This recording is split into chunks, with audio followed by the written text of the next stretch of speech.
Yesterday, I was actually discussing with one of my nephews. He's 23 years old and he has just finished college. He got his first job and his salary is 50,000. Now he's asking, by the age of 30, he wants to own a car,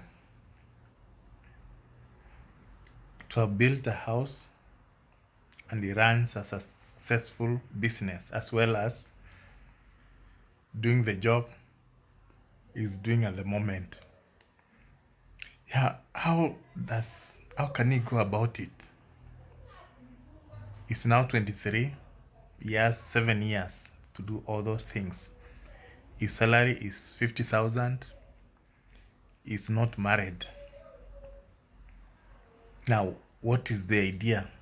Now, I gave him my own advice and I want you to listen and see whether the advice was good. Now, from my own experience, when you are 23 years up to around 25, your first priority is not to get married.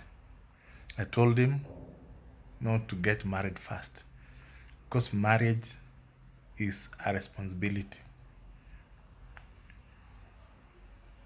I also told him to look for a house, a bedsitter in Eastlands, probably Embakasi or Umoja or Rungai or Kitengela. But since he's working in the CBD, I told him to look for one in Embakasi. Rent is around 7,500. So from 50,000, if you deduct tax, SHA, NSSF, and all other deductions, you remain with something like, let's say, 39,040, 38,000 there. Assuming that he remains with 38,000 and the rent is 8,000. That's rent plus electricity and everything is 8,000. So you remain with something like 30,000. Now, when calculating money, in Nairobi, you might have 30,000 and think that money is a lot.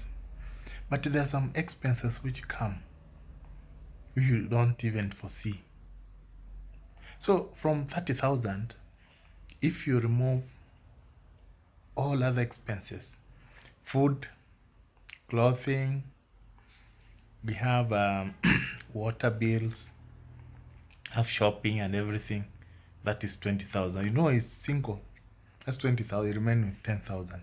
So generally, he's going to budget 10,000 every month. So this is the money he should invest.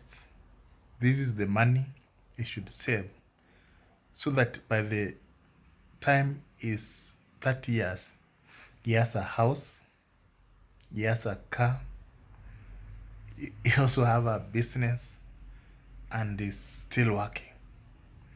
Now, it's a very complex calculation.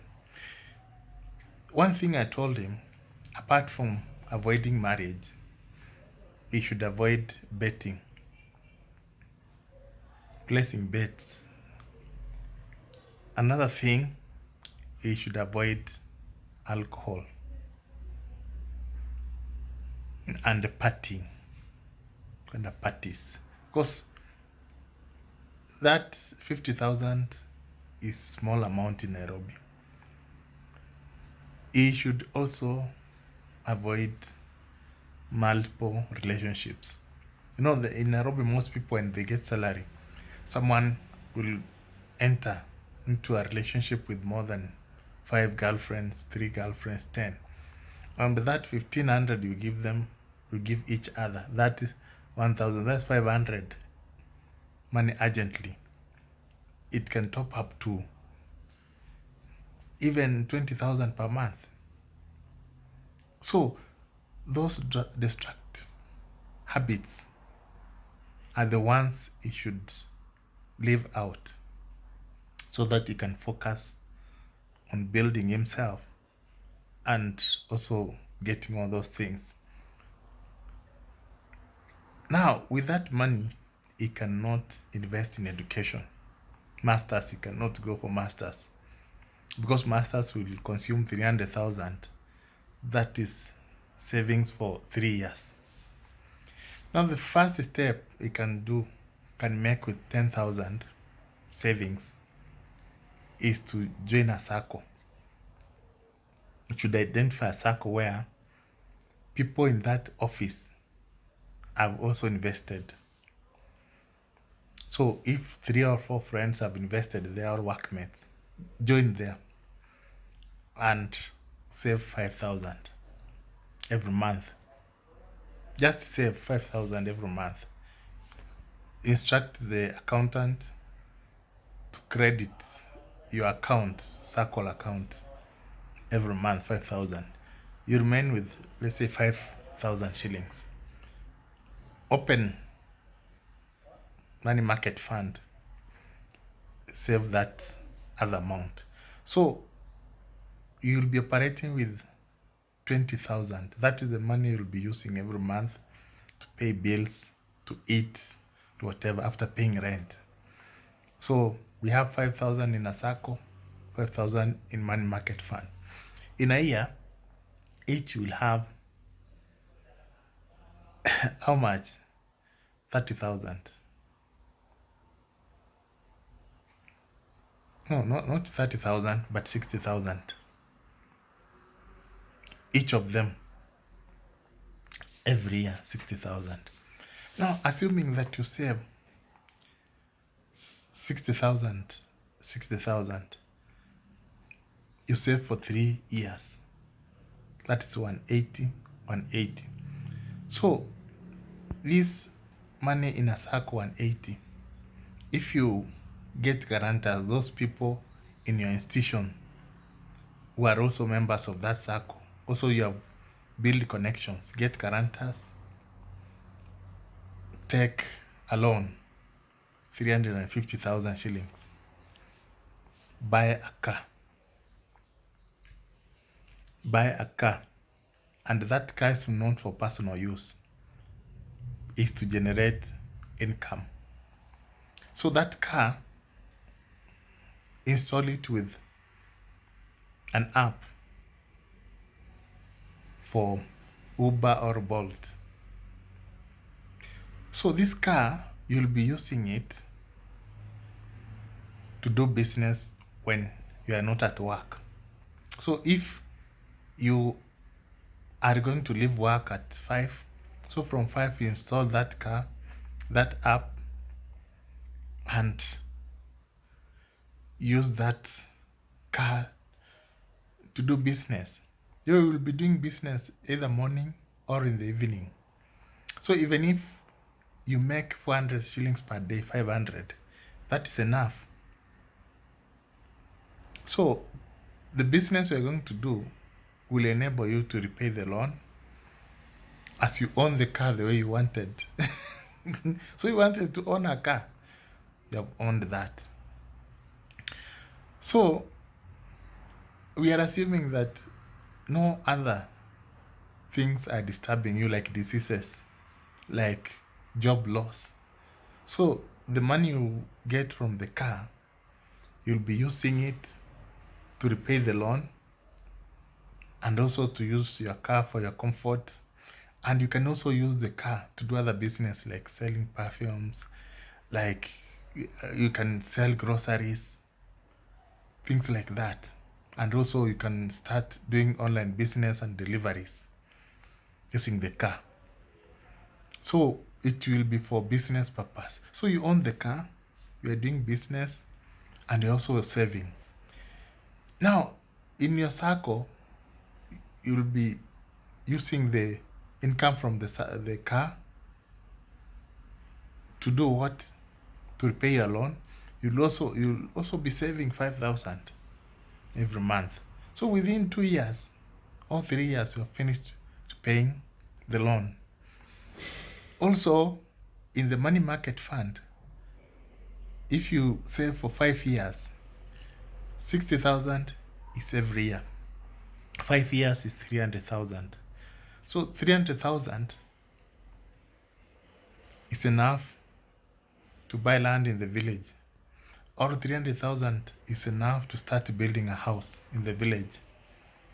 No, two bedroom house in the village can cost even 500,000 shillings. But you can just wait a bit, up to 5 years, you save enough, and then you take another loan from the circle. You go and build your own house. So by the time you are around 28 years, you have a car, you have a business you are doing with the car, and also you have a house, and you have your job. So that will help you. So that by the time you are 30, you have completed finishing the loan, repaying the loan, you are doing business with your car, you also have a house and your job. And alternatively, with your 10,000 savings after 1 year, you can also start another small business. Buy a motorbike, boda, and start doing boda during evening hours or early in the morning.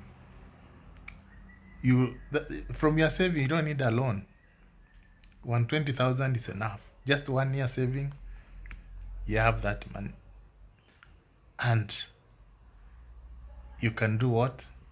You can start that business. Now, marriage will come after you have done all those things, after 30 years. Now the problem comes, I know very well, the problem comes when you've gotten your salary, your first salary. That is the trap which I also got myself into. I got my first salary, and I don't know how relatives know. When you get that salary, they know that now we have someone to ask money from. So even those relatives who are not talking to you before you had your job, they'll start asking for help. People add you into WhatsApp groups. People add you into church groups. And now you'll be overwhelmed. So the little salary you have, you find that almost half of it goes to help people. Now when you earn your money, stop being generous. Become very stingy. You can help your brother, but not too much, or your sister, or your parent. So if you want to help, just help your nuclear family, but not too much. Focus on developing yourself. That is the problem. That is the mistake most people make. And I'm warning those ones who are getting who are 20s. From today, if you want to develop, there are some few things you have to do. If you want to grow financially, you have to live below your means. That means if you're earning something like 50,000, just go and look for a house. You should not pay more than 10,000 rent. Stop helping people financially before you grow and you become comfortable. You just stop. Avoid mobile loans. That one will help you. And also multiple partners. Those are things that consume. If you are doing all those things, my friend, even if you are earning 200,000, you'll never develop. You have ever seen someone earning even 300,000? They don't have money. If you investigate well, that 200,000, that someone is living in a house paying 70,000. He has 7 girlfriends. He also have a wife. He's helping all family members. He is driving expensive car. He doesn't have another business. He has mobile loans. He's betting. So that person cannot develop. So basically, that's how you can spend your 50,000 salary, build your house, own a business, own a house, and also become comfortable at the age of 30. So from 30, that is when you consider marrying, from the age of 30. So I've said buying a car, that is not a must for you. You can start another business. So if you save up to 120,000 per year or to 40,000 per year, you can decide to start a business equivalent to that money after saving. It's not a must for you to own a car. But now the reason why I settled on a car is because other businesses require you to be there. You must be there to operate physically. Because if you leave that business to others, you'll never progress. So, and you said you want to keep your job. So I identified businesses you can do when you have closed your job. So I settled on a car or boda, which you can do in the evening from 5 p.m. or before 8 a.m. in the morning. And that car, you can use it to transport, to take your colleagues to work. So that's why I settled on that. That's why I did not consider other businesses, because those ones, for example, if you decide to start grocery shop, of course you can do it from 5 p.m. onwards, but most of them require you to be present even during the day. You must be there, and you have to go to the market, you source the products, which is very hectic. So basically that's how you manage your cash. And if you have any question, you can ask. And if you have any comment, just comment. You can disagree, give other opinions, and also subscribe.